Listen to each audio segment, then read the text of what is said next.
Her face is beautifully made up, hair immaculately straightened, her smiley cheekbones are as perky as ever.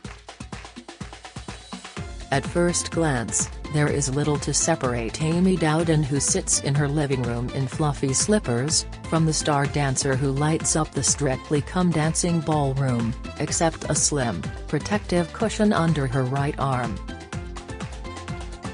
This, and the fact the 32-year-old cannot move that limb, are the only outward signs of the single mastectomy she underwent just 6 days beforehand, and the grade 3, aggressive breast cancer she was diagnosed with only 4 weeks ago.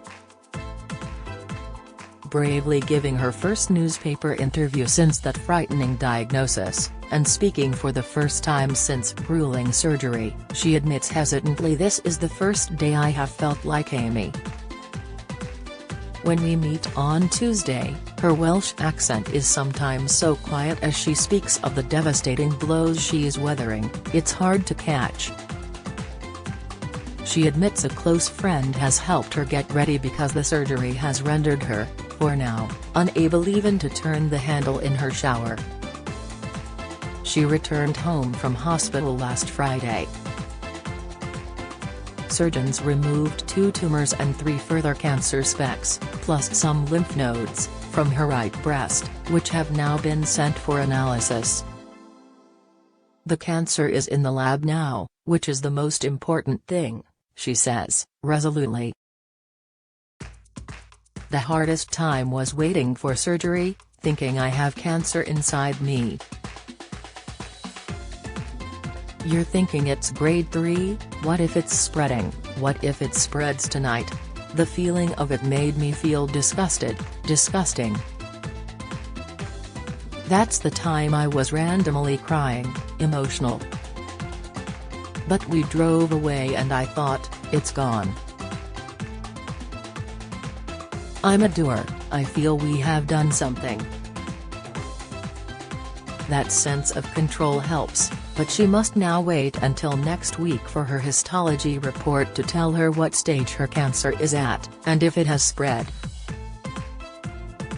Only then will she know what treatment is needed. Amy revealed online 3 weeks ago she had been diagnosed with breast cancer, after feeling a lump in her breast just a day before she flew on a belated honeymoon with her husband Ben Jones in April. The pair, dance partners who run a dance school near their West Midlands home, only married last July. Poignantly, the wedding photos Amy sits surrounded by, the bride and groom duck ornaments on the shelves, are brand new. Doctors were able to reconstruct her breast, inserting a small implant as part of her 3-hour surgery last Wednesday. "I haven't looked, I'm waiting for the bruising and swelling to go down," she admits. "I don't want to shock or upset myself." She's relieved. They weren't sure they'd be able to reconstruct straight away. She continues, "I wasn't able to use my own tissue because they said there wasn't enough. But they had been worried it might be too bruised and they would need to put an expander in. Normally you have breast tissue, fat and skin, but they said I had no fat." Ben has looked at the scarred area. The pair met in their early 20s as dance partners. He's rarely ruffled. When Amy had her drains removed in hospital, he observed. He said it looked fine, normal. "That's Ben for you." She smiles. He wasn't fazed. She laughs. "Before I went for surgery he said to my boob, 'Nice knowing you.'" That's so Ben. Her fears before surgery weren't around altered appearance. On Strictly, the costume and makeup teams can do amazing things, she explains. But because the dancer also lives with Crohn's disease, an inflammatory bowel condition first experienced when she was 11, and flare-ups can result in hospital treatment, she was afraid of feeling severely ill from the anesthetic.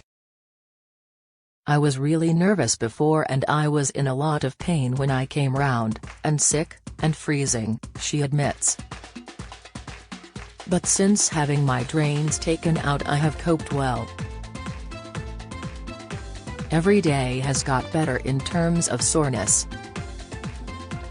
I think how quickly I have felt myself again has made me feel more positive."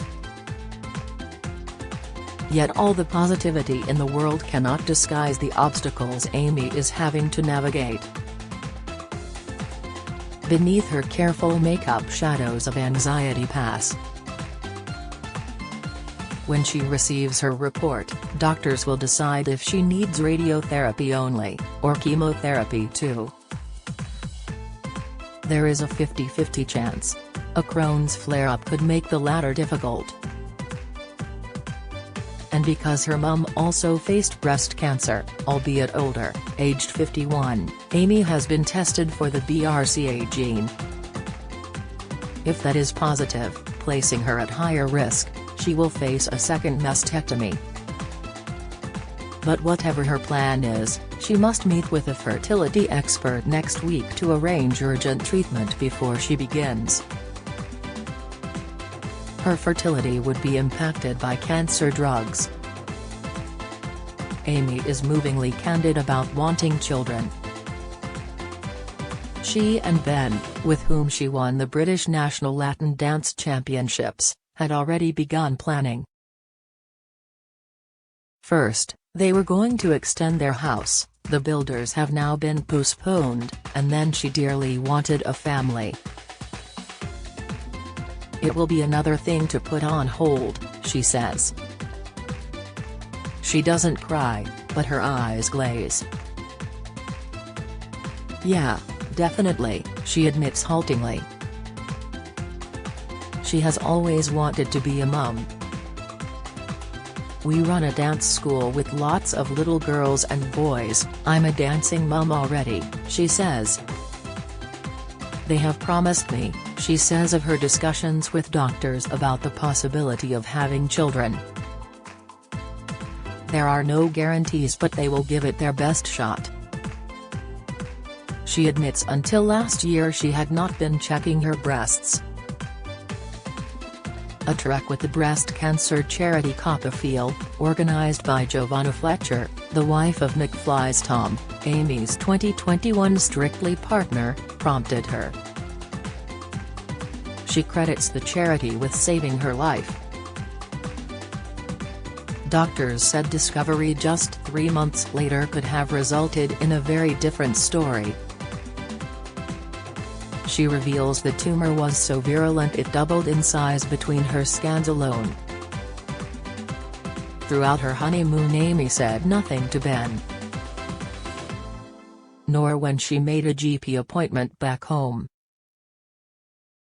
She even went to her emergency referral alone. But there, nurses suggested she needed someone. "They told me it looked suspicious of cancer, 50 to 95% chance," she recalls. "I think Ben was a bit in denial, he thought it was going to be benign. Mr. Positive. Both tried to carry on as normal as they waited for a week. We did 2 dance shows," says Amy. "Then I had a phone call to say we needed to speak to the doctor in person and you just knew then." She can't recall if she cried, or perhaps prefers not to. "I just wanted to know, what's the plan," she says. She has felt angry. How could she not? "I've had enough to deal with in my life with my Crohn's. It's not fair," she says. But she's decided anger won't help. Her immediate mission has been to stop this happening to anyone else. She casually mentions how she encouraged her friends to feel her lump. "I want to get people to check, and I wanted them to be aware of what they're looking for," she explains. "I say I've never heard of anyone doing that before." She shrugs. "I've had so many messages from women who have started checking," she explains. "Even if 10 people start, I'll have done my job." For more information about breast health awareness, visit copafeel.org.